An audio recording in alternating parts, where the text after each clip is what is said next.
안녕하십니까. 반갑습니다. 사랑하는 성도 여러분, 유튜브를 통해서 구독해 주시는 성도 여러분, 한 주간도 어려운 세상 속에서 잘 보내셨습니까? 오늘은 사도행전 2장 36절에서 39절에 있는 말씀을 가지고 우리가 어찌할꼬, 영어로 What shall we do? What shall we do? 라는 제목으로 말씀을 증거하겠습니다. 사도행전은 성전행전이라고도 부릅니다. 2000년 전 초대교회의 역사서라고도 볼 수 있습니다. 주후 AD 61년에서 63년경에 사도 바울이 주치의사였던 누가가 기록하였습니다. 이스라엘의 3대 절기 중 하나인 오순절에 주님께서 승천하시고 약속하신 대로 마가 요한의 다락방에 있던 120문도에게 불의 혀처럼 강력한 성령이 임하였습니다. 초대교회의 탄생과 교회의 성장 과정을 모든 믿는 자들에게 보여줌으로써 유대인들과 모든 이방인들에게 주 예수 그리스도의 십자가와 부활을 증거하는 믿고 도전하는 성도들을 통해 성령의 역사는 주님께서 다시 오실 때까지 지속되며 그것을 통해서 사도행전은 계속 진행되고 있습니다.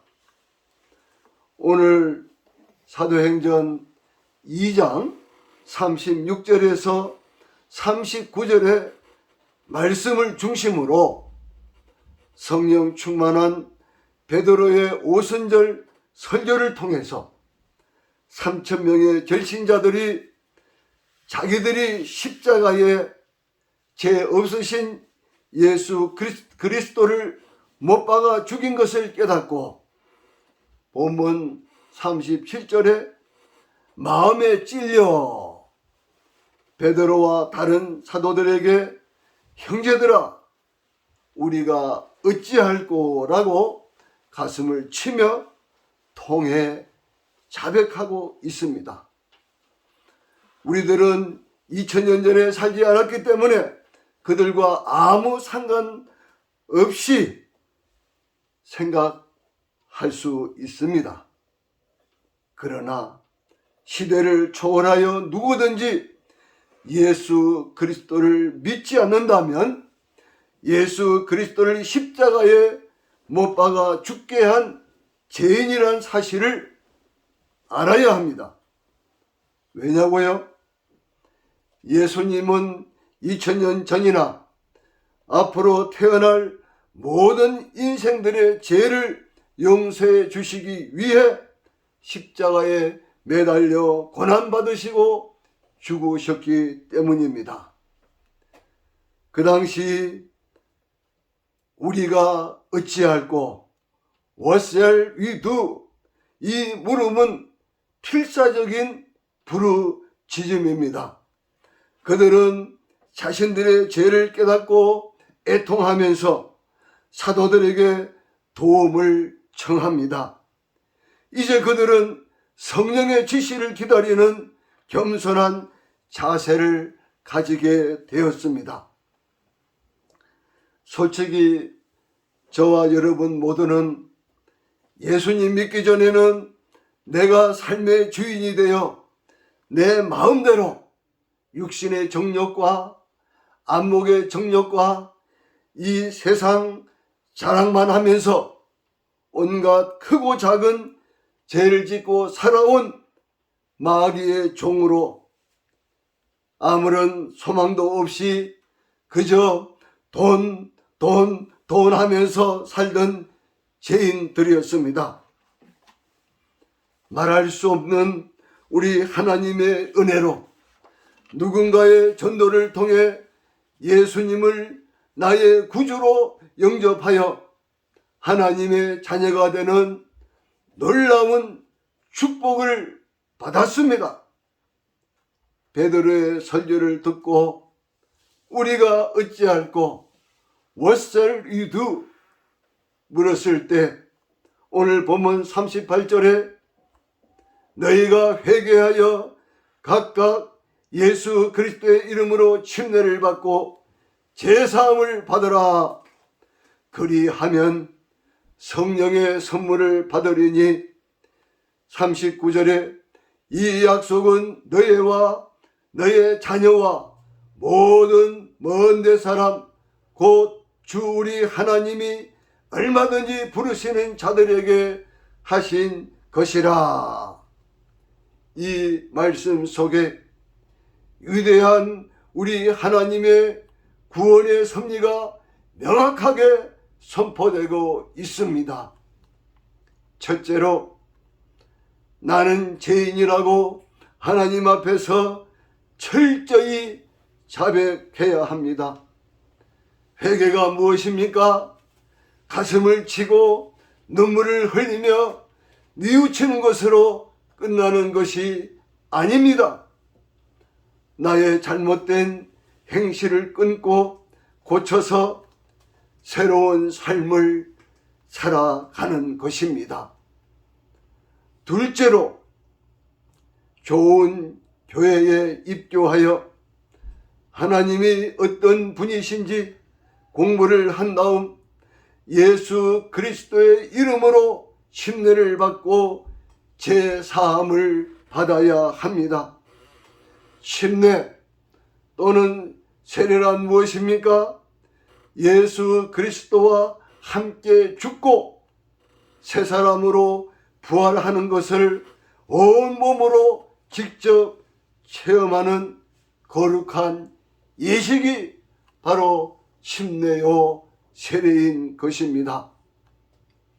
셋째로 회개하고 침례받고 제사함 받으면 내가 하나님의 거룩한 자녀가 되었음을 성령 하나님께서 인쳐 주시는 것이 바로 성령을 선물로 받는 것입니다.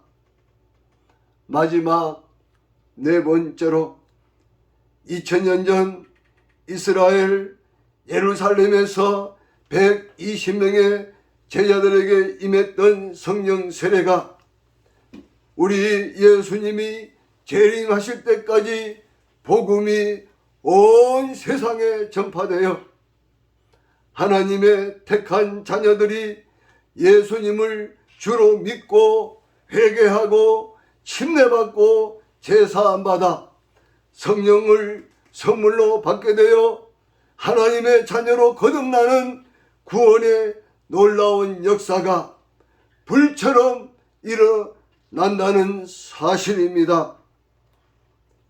지금 우리가 사는 이 시대는 온 인간의 죄악이 관영하여 하나님의 심판이 이미 지구촌 곳곳에서 일어나고 있습니다.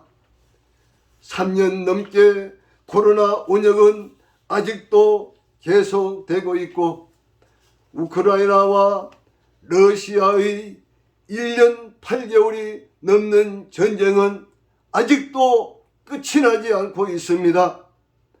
온 지구촌 곳곳에서 일어나고 있는 대지진, 대홍수, 쓰나미, 강력한 허리케인, 극심한 가뭄, 이루 말할 수 없는 대형 산불 등 이제는 세계 그 어느 곳도 안전지대가 없습니다.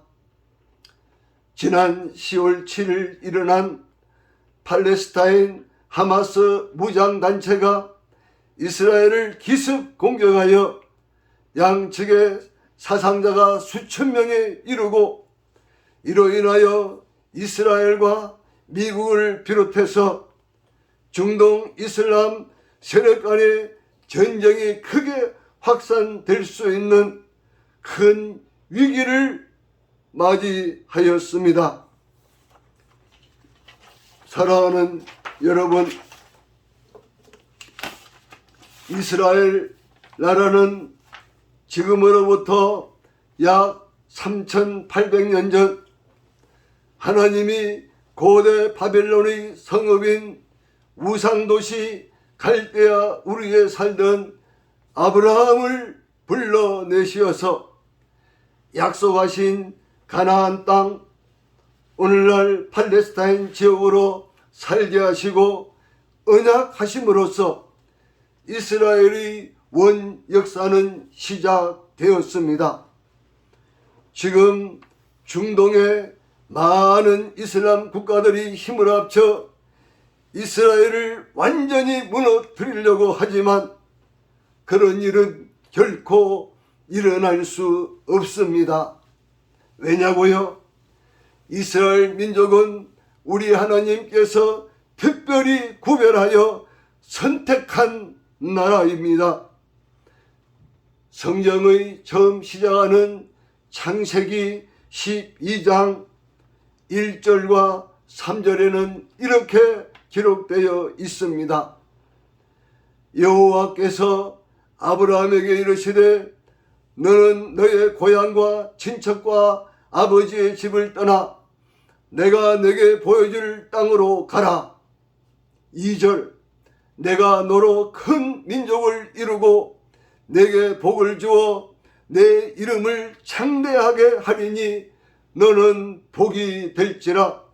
3절 너를 축복하는 자에게는 내가 복을 내리고 너를 저주하는 자에게는 내가 저주하리니 땅의 모든 족속이 너로 말미암아 복을 얻을 것이라 하신지라. 바로 이 말씀은 우리 하나님께서 1.2핵도 없어지거나 변치 않고 영원하며 하나님의 말씀대로 이루어지고 있습니다. 분명히 기억하십시오.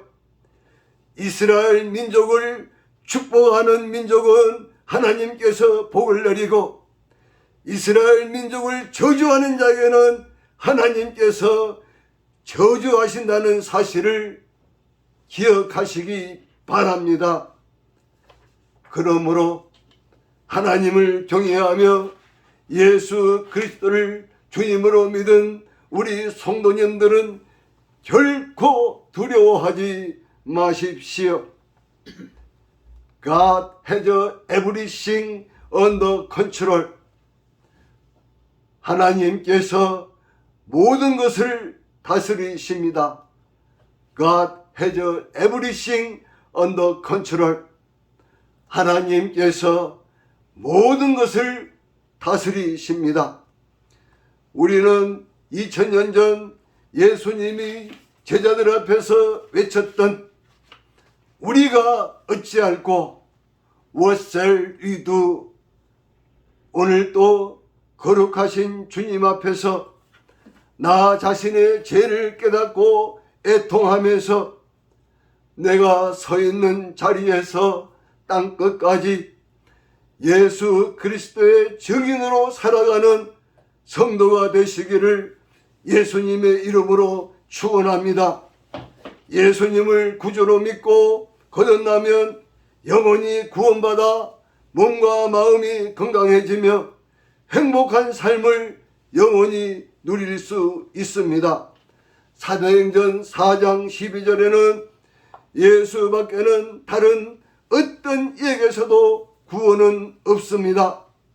우리가 구원 받을 이름은 사람들에게 주신 이름들 가운데 하늘나라의 이 이름 예수밖에는 달리 없습니다. 요한계시록 3장 20절에는 보아라, 내가 문 밖에 서서 문을 두드리고 있다. 누구든지 내 음성을 듣고 문을 열면 나는 그에게로 들어가서 그와 함께 먹고 그는 나와 함께 먹을 것이다. 이 말씀을 듣는 당신은 바로 지금 이 자리에서 이 시간 기도로 예수님을 영접할 수 있습니다. 그리스도께서 당신의 중심에 들어오시도록 간절한 마음으로 영접 기도문을 따라해 주시기 바랍니다. 주 예수님, 나는 죄인입니다. 주님을 구세주로 믿고 싶습니다. 십자가에서 죽으심으로 내 죄값을 담당해 주시고 사흘 만에 부활하셔서 나 같은 죄인을 구원해 주시니 감사합니다. 지금 내 마음의 문을 열고 예수님을 나의 구주, 나의 하나님으로 영접합니다. 나를 다스려 주시고 나를 주님이 원하시는 사람으로 만들어 주옵소서. 예수님의 이름으로 기도합니다. 아멘. 당신은 이제 하나님을 아빠, 아버지로 부를 수 있는 하나님의 자녀가 되었습니다. 하나님의 말씀을 올바로 전하는 가까운 교회에 가셔서 목사님의 지도를 받으시기 바랍니다. 감사합니다.